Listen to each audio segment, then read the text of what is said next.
Shalom Abraham, mis queridos amigos y amigas, ¿cómo están ustedes? Shavua Tov Umevorach. Leemos en Perashat Beshalach que después que Bnei Israel cruzaran el mar de los juncos y entraran en el desierto de Shur, de repente se enfrentaron a una grave crisis con el agua.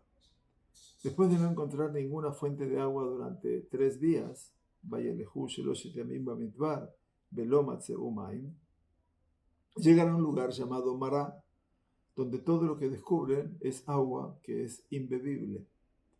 Hashem le muestra a Moshe una rama para que la arroje al agua y así la habría de endulzar, haciéndola potable. Esta narración concluye: Sham Samlo Chok Umishpat Besham Nisau.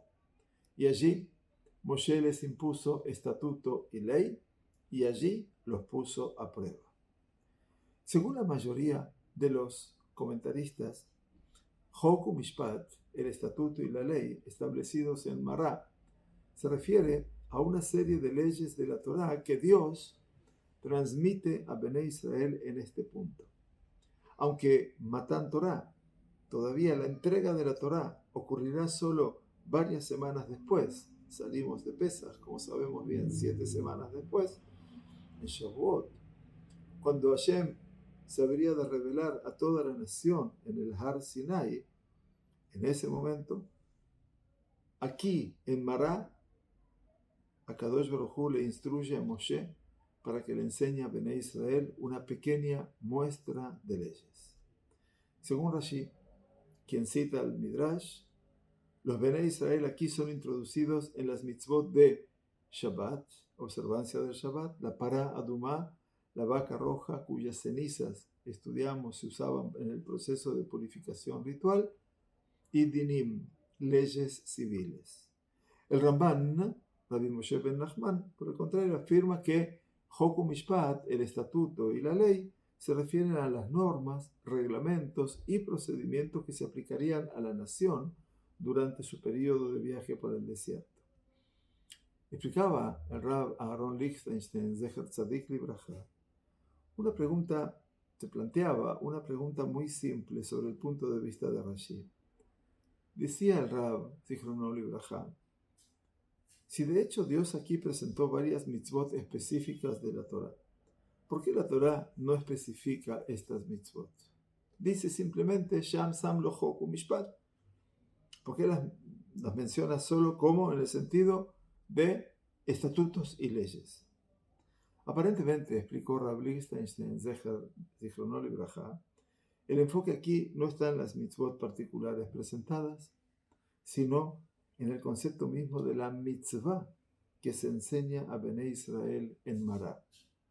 Cada mitzvah de la Torá presenta 2 elementos: el significado particular y el significado único de esa mitzvah, y además su significado general de haber sido emitido como un mandato de Dios. O sea, cada mitzvah tiene 2 aspectos: el particular y el significado único, digamos, que tiene esa mitzvah, y después un sentido general. Independientemente de la importancia específica de una mitzvah dada, tiene significado en virtud del hecho de que representa, ante todo y por sobre todo, la voluntad de Dios. Y en este aspecto genérico de la observancia de la mitzvah, lo que subyace es la experiencia educativa de Bnei Israel en Mará. Como parte de su preparación para Matan Torah, Bnei Israel tuvieron que acostumbrarse a estar bajo el mandato del Todopoderoso, aceptar incondicionalmente sus mandamientos y responder con obediencia inquebrantable. La Sagrada Torá aquí omite cualquier referencia a las mitzvot particulares transmitidas en Mará, porque la identidad de estas mitzvot son, en este contexto, de mucha menos importancia que el mero hecho de que son mandatos divinos. Aprender a escuchar, aprender a obedecer, aprender a cumplir. Rav Lichtenstein agregó que si este es el caso, entonces la inclusión de pará adumá entre las mitzvot enseñadas en Mará adquiere un significado especial. Esta mitzvah siempre ha sido percibida como un chok por excelencia, una ley, cuyo razonamiento escapa a la comprensión humana e incluso desafía la lógica del hombre. Podría decirse que esta mitzvah, más que cualquier otra, subraya la noción de obediencia incondicional al imperativo divino y la sumisión total de uno a la voluntad y el mandato de Dios, ¿no es cierto? Está muy claro. Y esto es precisamente lo que Bené Israel tuvieron que empezar a inculcar mientras se preparaban para recibir la Torá en el Sinaí. Podríamos agregar humildemente que esta lección que se enseña a Bené Israel en Mará se relaciona muy de cerca con su experiencia inicial en este lugar, el endulzamiento de las aguas contaminadas.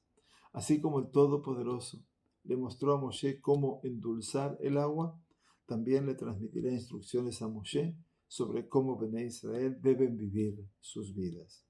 Y así como Moshe arrojó obedientemente esa rama específica en el agua, a pesar de la falta de una explicación racional de por qué esto afectaría positivamente el agua, Bené Israel deben seguir la palabra de Dios incondicionalmente, incluso cuando la razón subyacente los elude.